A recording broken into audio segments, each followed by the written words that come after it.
राम नाम वो शब्द जो हमारी संस्कृति का प्रचारक है, जो इस कदर समाहित है कि एक दूसरे का प्रारूप बन गए हैं।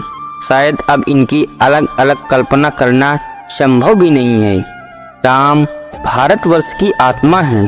राम के बिना तो भारत की कल्पना करना संभव ही नहीं है, क्योंकि आत्मा को बिना शरीर जीवित ही नहीं रह सकता।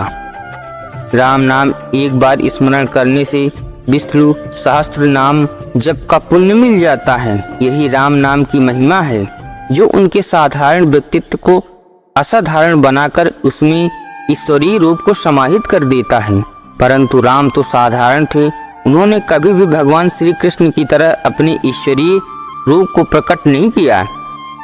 उनका यही सामान्य जीवन तो एक साधारण मनुष्य की तरह होते हुए भी उनकी धर्म के प्रति आस्था और अपने कर्तव्यों का संपूर्ण निष्ठा और निष्काम भाव के साथ उसका पालन करना ही राम को ईश्वरीय रूप प्रदान कर देता है।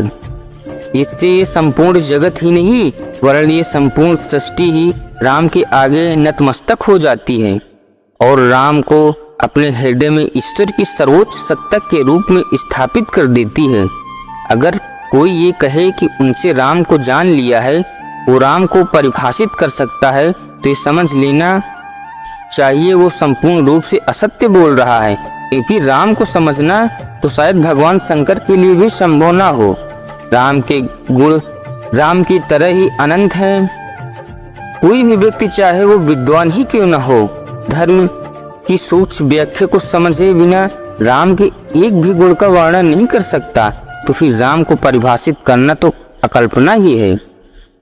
राम के द्वारा किए गए कार्यों का जब तक हम सांसारिक मुंह और साधारण व्यक्तित्व की आंखों से देखने का प्रयास करेंगे, तब तक हम राम के उन संदेशों को नहीं समझ पाएंगे जो राम के अपने भिन्न भिन्न रूपों में हमें देने का प्रयास किया है।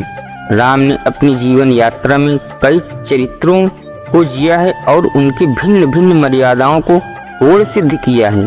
गुरु शिष्य की मर्यादा, पिता पुत्र की मर्यादा, भाई का भाई के प्रति स्नेह, मित्र का मित्र के प्रति कर्तव्य, पत्नी का पत्नी के प्रति कर्तव्य, शत्रु के प्रति मर्यादा रहना और राजा का दृष्टांत।